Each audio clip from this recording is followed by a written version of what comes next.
Dobro večer, vi slušate emotivno-sekularni podcast Sleđa, svakodnevne teme uz kritičko razmišljenje. Vaši domaćini su Marko i Peđa, za promenu od danas. Danas je 5. jun, ako se ne varam, 2023. godine i naša današnja tema će biti mizoginija u Srbiji, ali pre nego što počnemo, još jedan podsjetnik, ako nas gledate uživo, možete na YouTubeu, Twitchu i Facebooku da uživo i komentarišete, a mi ćemo vrlo rado na komentare koji imaju veze sa temom odmah i odgovoriti. Ili su nam makar simpatični. I to može da bude Da. kriterijum. Odlučili smo da i večeras pričamo o mizoginiji na izvestan način da nastavimo temu od prošle sedmice, s tim što bismo hteli da fokusiramo temu na određeni način na ono što se dešava u praktičnom životu, odnosno ono što se dešava u svakodnevici života velikog broja žena u Srbiji. Ne želim da kažem da je apsolutni koren svega, odnosno da su apsolutni koren svega verska učenja, ali da one imaju značajan doprinos u nasilju nad ženama, to je svakako tačno.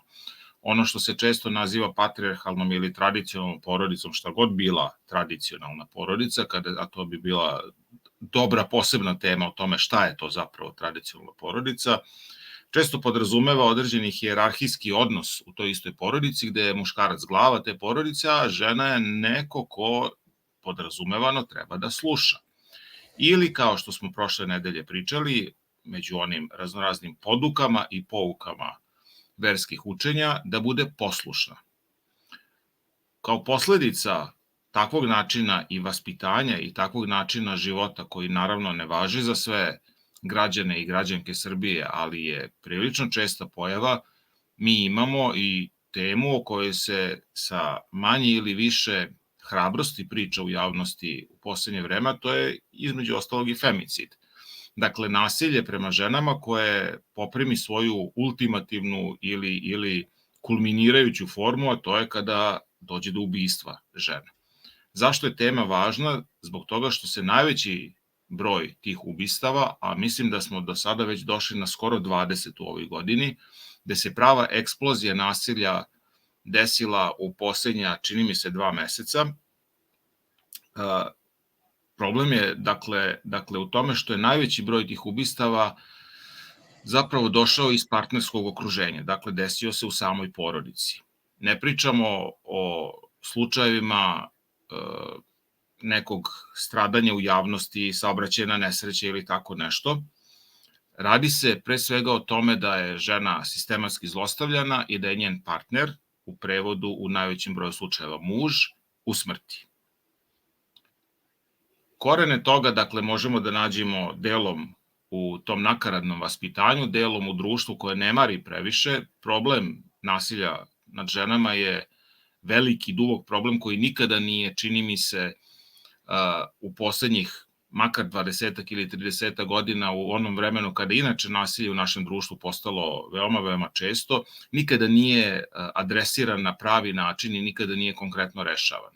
Centri za socijalni rad, koliko rade svoj posao, koliko ne rade, koliko štite žrtve ili ih ne štite, to je takođe veoma velika tema. Koliko su oni ovlašćeni ili razvlašćeni u celoj toj priči je jako važno, ali je stvar u tome da žene vrlo često nemaju kome da se obrate. Ono što takođe, kada smo već na terenu savremenog života, što možemo takođe da uočimo je da kada se pojavi takva neka vest, a one su nažalost preterano česte u današnje vreme, vrlo često se na društvenim mrežama od čas posla pojave oni koji će da mudruju u smislu, pa da, ali nije on ju tek tako i bez razloga ubio. Ko zna šta je ona zapravo uradila. Niko se ne ponaša tako, a da nije izazvan. Dakle, imamo to stalno, sistematsko i na jedan jezivi način bezobrazno krivljenje žrtve za to što je nastradala. Traženje izgovora, to je ono što je... Jeste. To ima sigurno veze i sa onim čime se, da kažem, ti, ne mogu više reći ni hobistički, nego da nazovemo poluprofesionalno baviš, a to je traženje logičkih grešaka i zapravo tih raznoraznih uslovljenosti u ljudskom ponašanju, ali je naprosto strašno. S jedne strane, ne mogu reći da je to manje ili više strašno, da li to izgovaraju muškarci ili žene, ali je meni negde posebno teško kada pročitam tu vrstu relativizacije koju izbace na mreže žene. Ja tu ne razumem taj nedostatak, kako bih rekao, te neke vrste rodne empatije i tog nekog saosećanja prema drugim ženama. Kako možeš tako nešto da kažeš uopšte ili da napišeš? Imamo jedan komentar ako hoćeš da... Ajde. Liči, nije baš vezano direktno za temu, ali ajde kao što je prvi da ga pokažemo. Ja bih ovo vrlo kratko odgovorio, nijedno pravo nije apsolutno. Tako da u samom startu ne postoje apsolutna prava, prava se ograničavaju pravima drugih, tako da kad rade na štetu drugih, to ne može da se dozvoli. A kad rade na svoju štetu, to nije moj problem. Ako su, svesni i nisu, što se kaže, oslabljenih kapaciteta da mogu da rezonuju, pa da je u tom kontekstu potrebno ograničiti neka prava, ali kad pričamo o, da kažemo, samosvesnim ljudima koji su sposobni sami za sebe da odlučuju, ako njima tako odgovara, to je njihovo pravo, ali na štetu drugih ne. Jeste, to je ona stara priča o tome da moja sloboda prestaje tamo gde počinje tvoja. Tako. Na izvestan način... Ili slikovito, moje pravo da mašem pesnicom prestaje kod tvog nosa. Jeste, ili u nekom prenesenom značenju, premda ne apsolutnom, nije potpuno isto sloboda i prava. Sva moja prava ne prestaju kod početka tvojih prava. Kada nam na primjer, kažu kako ti meni možeš da zabraniš da ja verujem, mislim ili tako nešto. Ne, to nikada nije tema. Niko ne može da vam zabrani da mislite šta god želite ili da verujete u šta god želite. Radi se pre svega o zabrani, premda to zvuči kao prilično jaka reč, ali se zaista radi o zabrani toga da otelotvorite to što mislite ili ideologiju koju podržavate na način na koji ona može da šteti drugim ljudima. Tu je ono što staje. Znači, praktikovanje može da se zabrani ukoliko šteti drugima, što je sasvim, mislim... I šta zapravo znači apsolutna prava? Kako možeš... Šta su apsolutna prava? Kako ih uopšte definišemo? Da li taj neko onda pomisli moje pravo je da nekoga ubijem, moje pravo je da nekoga maltretiram? Da li to spada u taj korpus prava ili kada se kaže apsolutna prava, da li je to sve ono što bi mogao zakon da izlista? Tako da u tom smislu to nije precizno definisano. Šta su apsolutna prava? Kad kažemo da je nešto pravo, onda pomišljamo na zakonske okvire svega toga. Ali kada kažemo pravo da misliš šta god hoćeš, pa dobro, misao ne ugrožava nikoga. Otelotvorena misao može da ugrozi nekoga.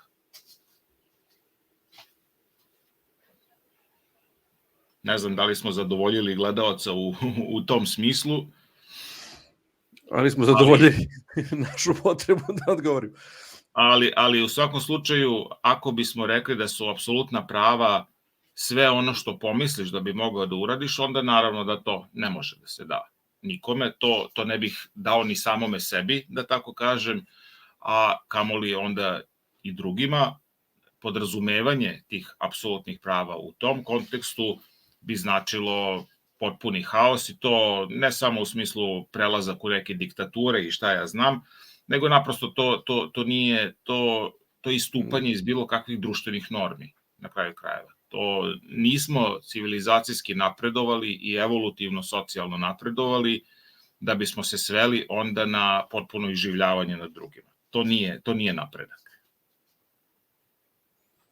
Mada tema ima veze sa, pitanje ima veze sa današnjom temom, naravno. Ima, naravno.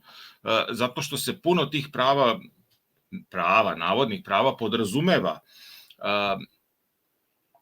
u smislu da neko pomisli, pa meni je mojim rodom ili polom pripalo apsolutno pravo da upravljam tobom ili načinom na koji ćeš se ti ponašati, ili da ja mogu da ti zapovedim šta je dobro ili loše, ili da ja odlučim za tebe šta je dobro ili loše. Kada se vratimo na ono što smo pričali protekle sedmice, na te neke religijske temelje, opet kažem, nije to poteklo iz religije. I religija je samo usvojila neke načine ponašanja, neke obrasce koji su zaticali i oformila ih u temelje nekih svojih učenja. To se posle reflektuje naravno na društvo. Ono što je problem meni i tebi i samosvesnim ljudima je što mi živimo u 21. veku, a neki ljudi i dalje žele da stvari svode na, nemam pojma, neki 6. i 7. vek ili na neko vreme od pre 3-4 hiljade godina ili na vreme od pre 150 godina kada žene nisu imale suštinski neka elementarno podrazumevajuće prava koje danas imaju, pravo glasa, pravo na obrazovanje, pravo da rade slobodno po svom izboru i tako dalje. I ta borba nije jednoznačna da se ta prava obezbede. Interesantno je, recimo, eto, baš zbog nas dvojice spomenuti i Nemačku, gde sve do sredine 70. godina prošlog veka žena nije mogla, pričamo o zapadnoj Nemačkoj, žena nije mogla da se zaposli bez pisane dozvole svog muža, što u današnjem kontekstu deluje, daj kao lažeš, nemoguće, to nije tačno. Da, zapravo je tačno. U jednoj Švajcarskoj do početka 90-ih nije u svim kantonima bilo regulisano pravo glasa za žene.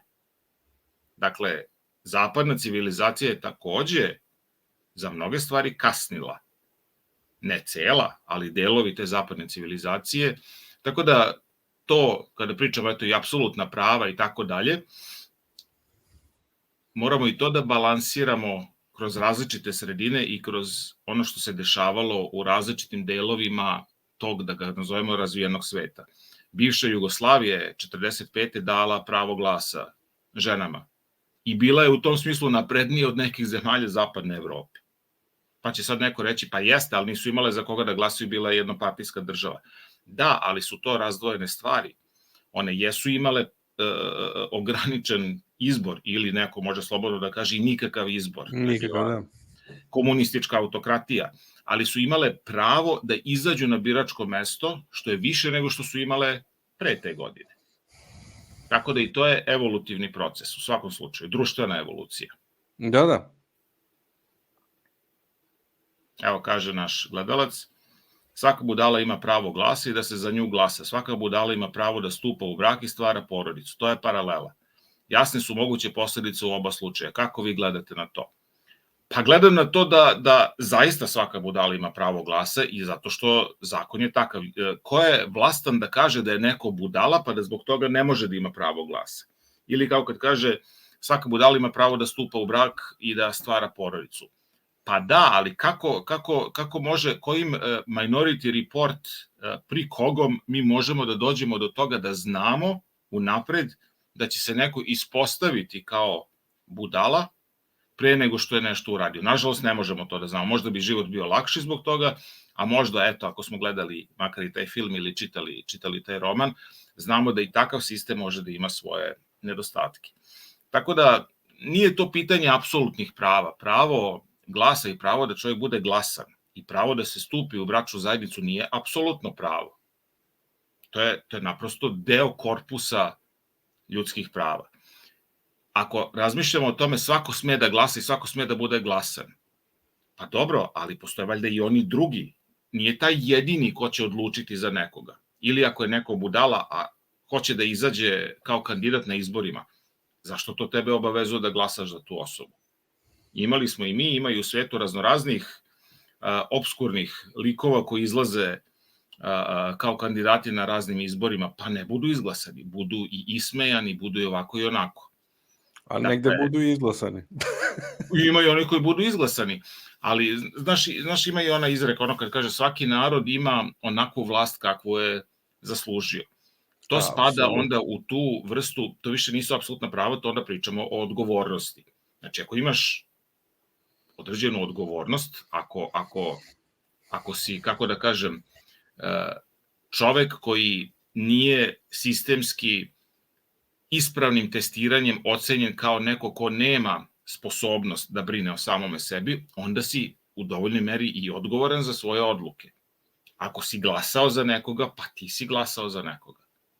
Ako ti kažeš, pa dobro, ali ponuda je svakako bila loša, pa dobro, onda se ti prijavi, pa glasat ćemo za tebe ako si bolji. Mislim, šta da se radi? To je naprosto tako. Nego da se mi vratimo na temu mizoginije. Mislim da je jasno da je to jednostavno mnogo duboko ukorenjeno u, nažalost, svest da su žene jednostavno manje vredne.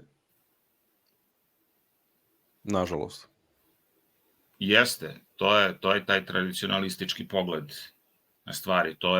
To je ono, u prenesenom značenju, žena je nastala od muškarčevog rebra zato što da ona njemu bude drugarica, jeli, da ona posluži njemu. Pa kada to prođe dovoljno vekova, milenijuma i tako dalje, žena je onda posluga.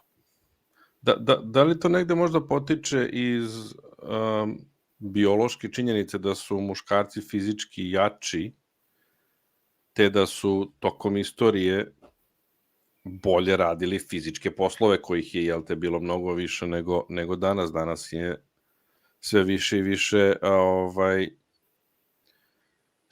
se odigrava prelaz na neke intelektualne i više se sedi za kompjuterom, tako reći, i kucka se prstima, gde fizička snaga i veličina ne igraju apsolutno nikakvu ulogu, ali se taj trend negde, da kažem, nastavio, što je danas apsolutno besmisleno. Sigurno da i to ima razloga, zato što ako idemo, kako bih rekao, od osvita civilizacije, u to vreme zaista je muškarac bio lovac i na neki način zaštitnik porodice, a žena jeste biološki bila predodređena u tom vremenu da kada se rode deca, da ona ostaje uz decu i da ih odgaja dok nisu dovoljno sposobna da tu i tamo brinu sama o sebi.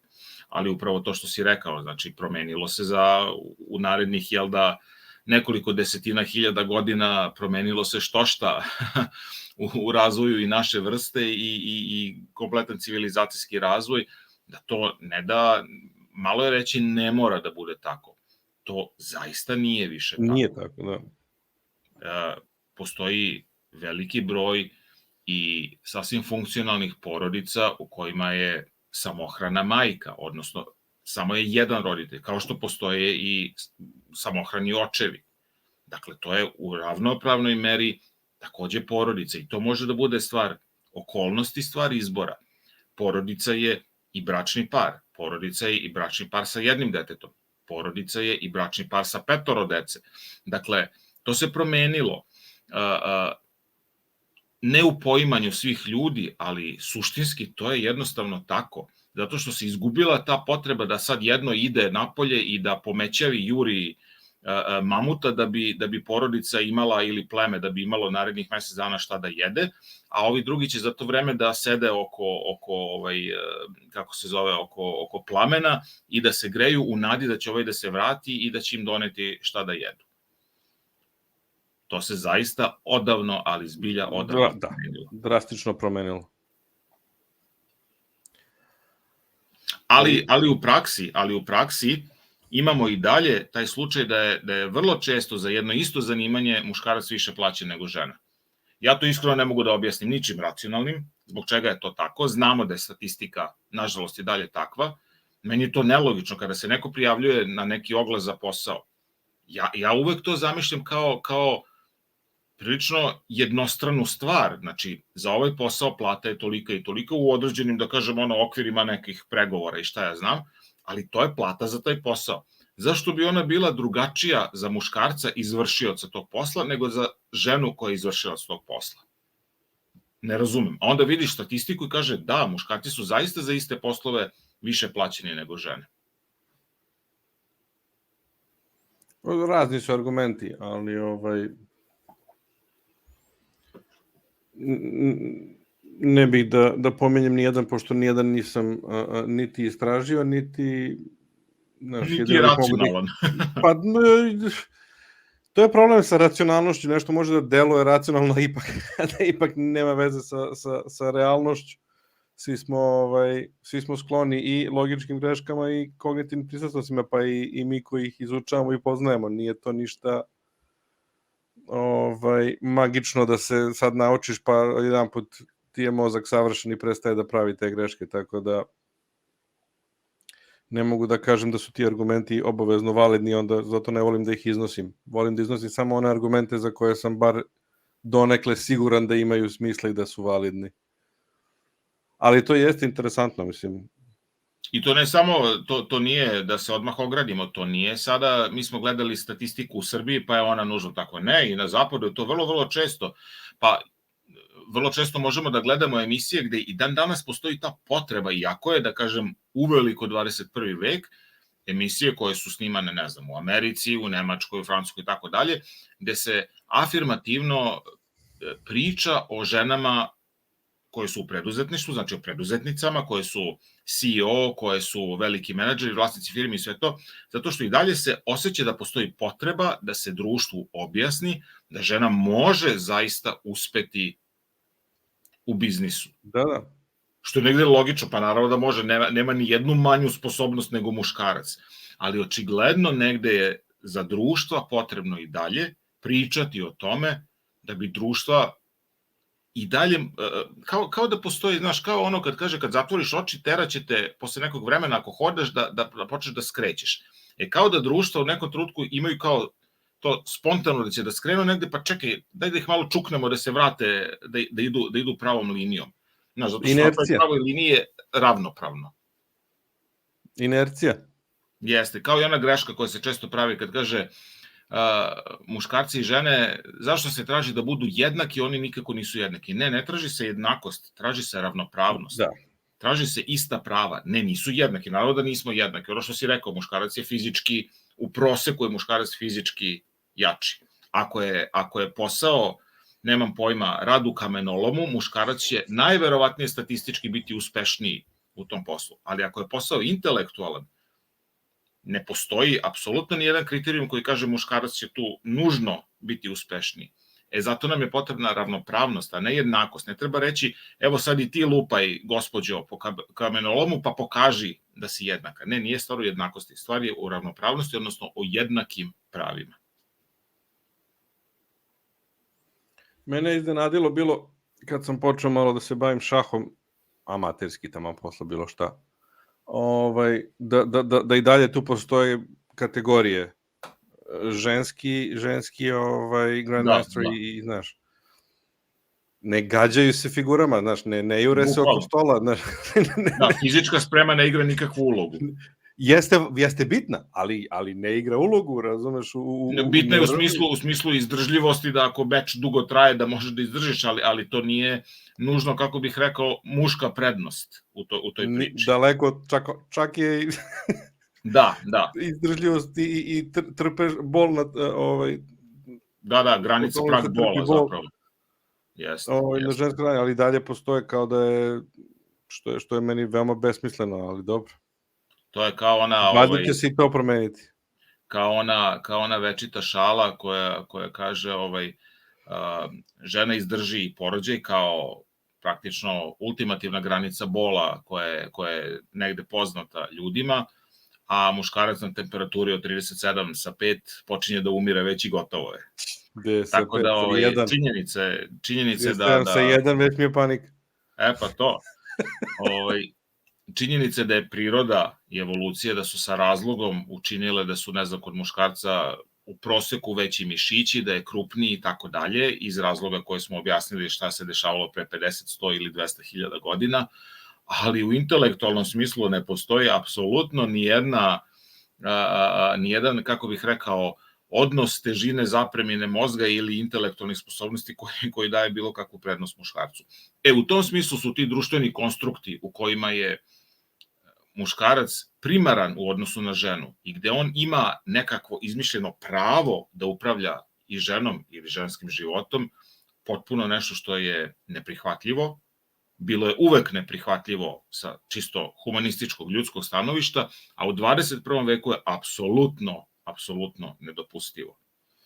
taj fon u kome se odrasta, u kome je potpuno normalno, gde to počinje još priča ranog uzrasta, gde kao se kaže devojčicama, pa nemoj da dramiš što te malo povuko za kosu, nemoj da dramiš što te štipnu i tako nešto, pa to je naklonost i bilo šta. Kakva crna naklonost?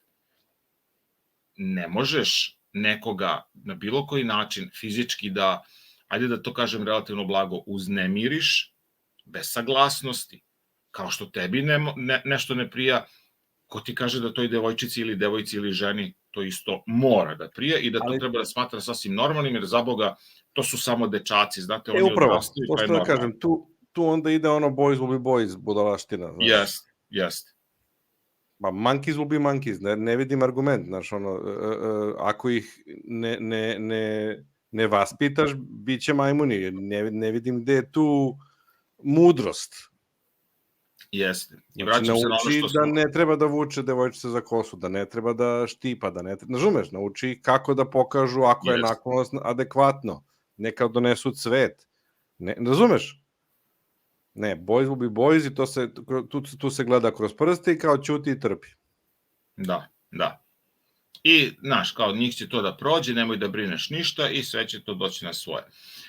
Naravno da neće svaki takav dečak postati nasilnik kada odraste, to je činjenica, i neće svaka takva devojčica postati žrtva kada odraste, ali neke traume nepotrebne ipak postoje, to je ono što je najgore. Jeste, stvara se osnova da može da se desi nešto lakše, što će onda lakše biti i opravdavano, a nema potrebe za tim.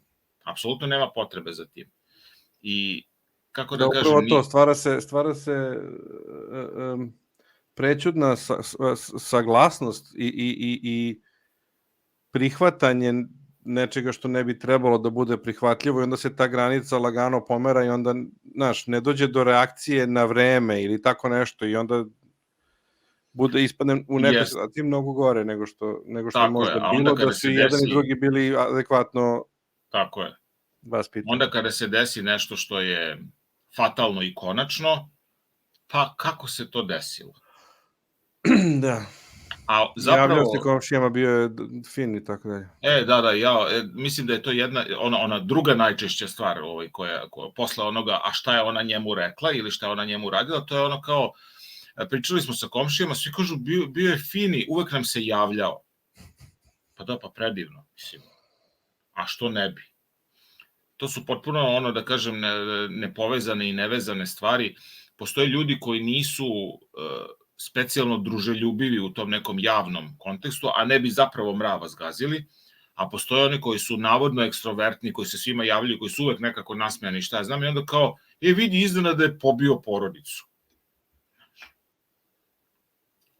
Da ne počinjemo sad o onome, sistem je zakazao, sistem nije zakazao i tako to su već... Dobro, o tome ćemo kad budemo imali sistem. Da.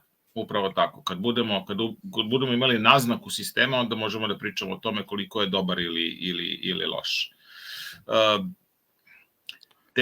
Teško je zapravo, kada sve to ispričamo, teško je da dođemo do toga šta bi bila poruka i šta bi bila poduka zapravo, kako to da se spreči. Postoji jedno relativno opšte mesto, a mislim da nije zapravo toliko loša, to je razgovarajte.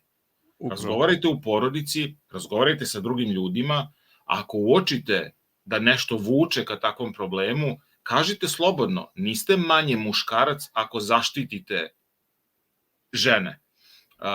Niste manje mačo, niste manje hrabri ako kažete, slušaj, nemoj to da radiš, nemoj da čupaš tu devojčicu za kosu, nemoj tu devojku da štipaš, nemoj da joj šalješ, ne znam, lascivne poruke. Ne možeš to da radiš. Postoji granica tvoje slobode. Ti možeš da misliš o tome, to je okej, ali ono što smo pričali, nemaš tu slobodu univerzalnu da to upravo i radiš.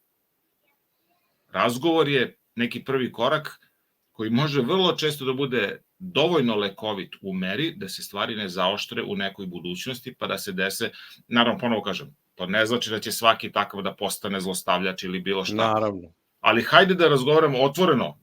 To nije sad, da kažem, nešto se desilo pa sad sedneš pa pričaš sa nekim. Ne, to može bude sasvim usputna tema. To je deo vaspitanje, to je deo života. Pričamo o tome gde su granice jednog normalnog društva.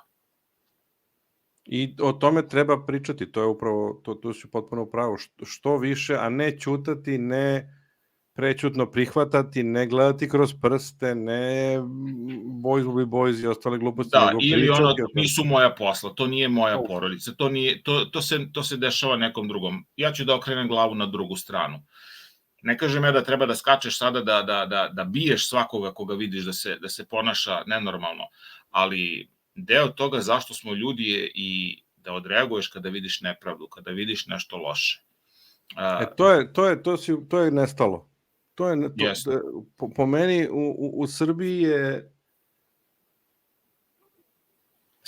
olimpijska disciplina, okretanje glave i negledanje i neučestvovanje u naš, što je opet u Nemačkoj direktna suprotnost. Da. Negde, znaš, jedno i drugo je preterivanje, ali ako ćemo realno da gledamo, ovo nemačko preterivanje mi je ipak draže i ono, desilo mi se par puta da mi neko totalno nepoznat pita šta to tu radiš i ja naravno sa Dorčola popizdim, razumeš, ali mi je draže da se tu smirim i iskuliram, uvek odgovorim bar jednom ljudski, drugi put već sam malo neprijatniji, ali mi je to draže nego ono kretanje glave da sad nisam ja u pitanju, ali da neko nekog prebija na ulici i to se, znaš, to se totalno ignoriše, to nikad ne je prošlo, za najmanju sitnicu te neko zaustavlja i pita šta to radiš, znaš, tako da mi je s te neke strane taj neki ekstremizam praktičniji nego ovaj naš, da kažem. On je dosadan, ali je praktičniji, a ovaj drugi je potpuno indolentnost, to je jedno ignorisanje i onda naravno posle toga imamo, bože kako se ovo desilo, čoveče, ništa nije ukazivalo to, ne, zapravo jako mnogo toga je ukazivalo sistemski i društveno, jako mnogo toga ukazuje na potencijalne tragedije, ali nema nažalost ko da gleda. Imamo još dva komentara. Jedan je, veoma veliki problem u našem društvu što nikada nećemo imati ista prava, dokle god se bude zahtevalo da imaš vezu da bi mogao da se zaposliš ili da platiš da bi dobio radno mesto, neće biti dobro. Mogu samo da kažem da se potpuno slažem, da ono što je važno, što je naš gledalac napisao, dokle god, što znači, postoji neka nada da će u jednom trenutku da se to ispravi i to bi zaista trebalo da se ispravi, da se razumemo, postojanje veza i vezica svugde u svetu, naravno da postoji, to nije ništa novo, ali kada se sistem u potpunosti svede na samo to, pa to onda više, to je onda potpuna propast. Znaš, kada kaže, ok, u administraciji imaćeš 10% ljudi koji su zaposleni ovako i onako, jeli, na razne preko veze načine, ali ćeš imati 90% oni koji znaju da rade posao i koji su profesionalci, to je onda ok, sistem će funkcionisati. Ali ako se to okrene, da imaš 90% oni koji su zaposleni preko neke veze, a samo 10% oni koji su zadržali da minimalno održavaju sistem, onda taj sistem je propao. Nema sistema. Ništa se neće desiti. I Goran je napisao, decu najmanje odgajaju roditelji, najviše ulica, loše društvo, razni poremećeni likovi sa TV-a, YouTube-a, realitija. Ovo sa YouTube-a to nešto na naš račun. Da, može biti. Sa ovim se i da slažem i ne slažem, to je, kako da kažem, mislim da ne možemo da uprosečimo stvari samo na taj način. Postoji i dalje sasvim posvećeni roditelji koji provode vreme sa decom. Ja se slažem da u današnje vreme dinamika života je potpuno drugačija nego u vreme kad smo ti i ja bili klinci, ali to ne znači da roditelji i dalje, da nema roditelja koji provode vreme sa svojom decom i to na vrlo korisne načine, da su im posvećeni, ali jeste činjenica i to se potpuno slažem da je medijski taj prostor zatrpan ili pretrpan raznoraznim smećem. Tu je ključna razlika u odnosu na vreme kad smo mi bili klinci, mi smo imali plus 2 TV kanala. Plus socijalne mreže, mobilni, to možda nam bude neka tema u nekoj sledećoj emisiji. Mi smo imali 2 TV kanala i to je bilo sve. I kad je došlo 3. kanal. Čitali smo knjige, čitali smo stripovi i bili smo napolju veliki deo vremena. Danas, deca i kad su napolju ili kada se sedi po lokalima ili bilo šta, svako gleda u svoj telefon i bocka, to je cena savremenog života. Ne kažem da smo na bilo koji način da su ljudi u Srbiji gori nego bilo gde drugde, ne, to je naprosto cena savremenog života. I jeste ogroman problem koji nije samo problem Srbije i nemam odgovor na pitanje kako to rešiti. Nije rešenje da sad svoj deci otmeš telefone, jer oni će gledati svoje roditelje koji isto to rade, oni bockaju. Upravo. Znači, neiskren si negde onda u tom smislu.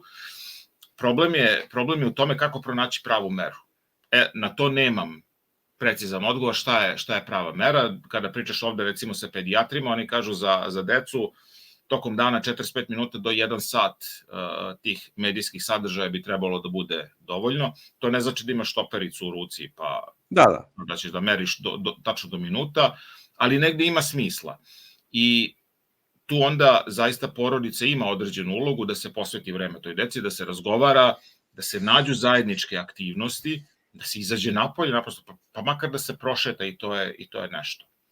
Znam da to nije lako, da to nekome deluje kao korak unazad u odnosu na savremeno doba kada kao živimo svi na tim nekim mrežama i u medijima, ali jeste velika tema, jeste jako važno i kako da kažem, gubimo dodir sa stvarnošću u velikoj meri. Puno ljudi ima koji gotovo isključivo žive u fantaziji društvenih mreža. Ne u smislu da borave na tim mrežama, nego da potpuno alternativni jedan život imaju, koji žive kroz filtere, koji žive kroz laži.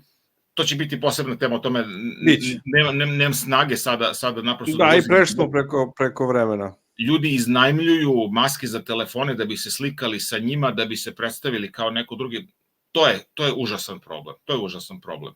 Ali da kažem, eto, upravo si, pobegli smo da kažem skroz od suštine. I od teme i od vremena. Jeste. Ali ćemo svakako tu temu obraditi u sledećih emisija. Hoćemo. Dobro. Slušali ste Emotivno sekularni podcast Sleđa, svakodnevne teme uz kritičko razmišljanje. Slušajte nas ponedeljkom u 20 časova na sleđa.com i kao što ste videli, komentarišite uživo, a mi ćemo odgovoriti vrlo rado. Vidimo se sledeće nedelje.